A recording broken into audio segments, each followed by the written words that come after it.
the search for a woman missing in California, a Vancouver woman. The LAPD has released bizarre surveillance footage of 21-year-old Elisa Lam. Her worried parents flew in from Vancouver, British Columbia, and stood behind LAPD detectives who described Lam's disappearance as suspicious and may suggest foul play. The first call went straight to voicemail. So did the second. By the third, her hands were trembling. Elisa always called her parents, every single day, no matter where she was in the world. But now more than 24 hours had passed, and silence. Her mother sat on the edge of her bed in Vancouver, staring at the phone, hoping it would ring. Every hour felt longer. She dialed again. Nothing. By the time the Los Angeles police answered her call, she already knew in her bones something was terribly wrong. What she didn't know was that her daughter's last known moments had been caught on camera, moments that millions would later watch frame by frame, searching for answers. Hello and welcome back, or welcome if you're new here. This is the Prime Crime, where we discover and dissect solved and unsolved criminal cases around the world. Today's case is one of the most disturbing mysteries ever caught on camera. A young woman travels to Los Angeles for the trip of a lifetime, but vanishes inside her hotel under the strangest possible circumstances. What happened next sparked global theories, from foul play to the paranormal to something far darker.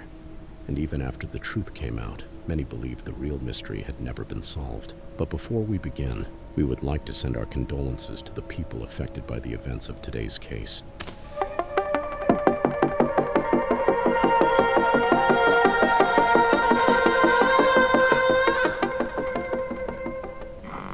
"3 days to nowhere." It began as a trip filled with promise. 21-year-old Elisa Lam had boarded a plane from Vancouver to California with a head full of plans: bookstore visits, city sightseeing, and long chatty blog updates for friends back home. On January 26, 2013, she arrived in Los Angeles and checked into her single room at the Cecil Hotel. This should have been the start of a quiet solo adventure.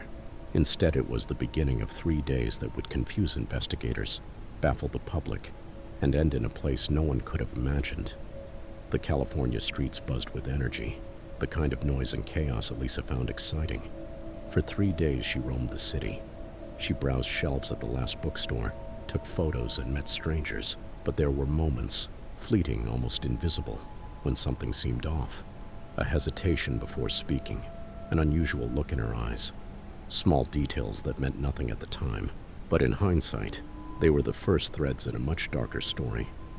She called her parents every day, her voice bright, her stories full of details. Then, the calls stopped. By February 1st, no one could reach her. Not her friends, not her parents, not even the front desk. Somewhere between the last time she picked up the phone and the moment her parents called the LAPD, Elisa Lam had vanished into the heart of Los Angeles. Who was she? Before she became the center of one of the internet's most haunting mysteries, Elisa Lam was a 21-year-old student from Canada. She was the kind of person you noticed in a room full of people, not because she was loud, but because she carried a spark. Born in Vancouver, Canada, to parents who had emigrated from Hong Kong, she was bright, curious, and endlessly talkative once you got her started on a topic she loved. She adored fashion, mixing thrift shop finds with bold accessories, and she had a habit of taking photos of the smallest, strangest things that caught her eye. Her Tumblr blog, Nouvelle/Nouveau, was a colorful mix of quotes, quirky snapshots, and long, thoughtful posts about books, relationships, and mental health. She had the kind of writing that made strangers feel like they knew her. Friends described her as witty and goofy. She had big dreams and a restless spirit. This California trip was her solo adventure, and she wasn't reckless. Elisa checked in with her parents every single day, a promise she made before she left. Which is why when the calls stopped, her parents knew instantly something was very wrong. But they could have never imagined that the search for their daughter would lead to a piece of footage the internet will never forget. The Cecil Hotel. If you've ever walked down Los Angeles' Skid Row, you've probably seen it. A looming faded building with a vertical neon sign that reads Hotel Cecil. It opened in 1927 as a glamorous destination for business travelers. But the good years didn't last. The Great Depression hit, and the neighborhood around the Cecil crumbled. Over the decades, it became infamous for crime, drugs, and death. It was the kind of place where you could check in and vanish, Serial killers like Richard Ramirez, better known as the Night Stalker, once called the Cecil home. The hotel gained a reputation for frequent suicides and mysterious deaths. By 2013, the hotel had tried to rebrand itself, sectioning off a few floors under a new name, Stay on Main. Budget travelers could book a room without realizing the history beneath their feet. That's what Elisa Lam did. She was staying in one of the cheaper rooms on the 5th floor. At first, it was just another stop on her trip, but the Cecil had a way of swallowing stories whole, and soon it would swallow hers. The search in the video. When Elisa's parents couldn't reach her, the Los Angeles Police Department launched a search. Officers swept through the Cecil, its lobby, hallways, and stairwells. Nothing. Dogs were brought in. They sniffed every floor, even the roof, but they didn't react, not enough to suggest she was nearby. Days passed, flyers went up. Detectives interviewed staff and guests. Some remembered seeing Elisa, chatty, energetic. Others described her acting strangely, as if talking to herself. Then on the 5th day, investigators checked the hotel's security footage, and this is where it all unfolds. Investigators couldn't believe what they were looking at. The camera was fixed on a narrow elevator. Elisa steps inside wearing a red hoodie and black shorts. She presses several buttons. Then she steps back.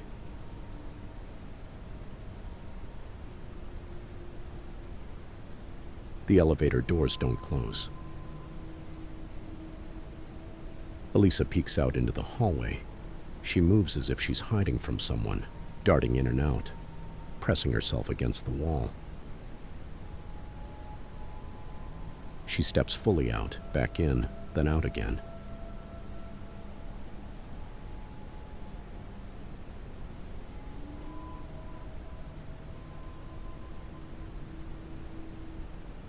Her hands move in strange, almost ritual-like gestures.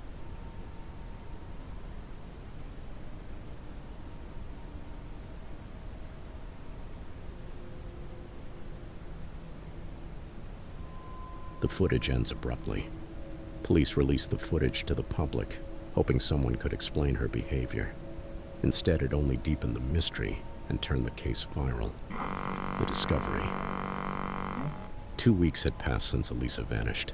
The search was growing colder by the hour, but upstairs on the 15th floor, guests were noticing something wrong.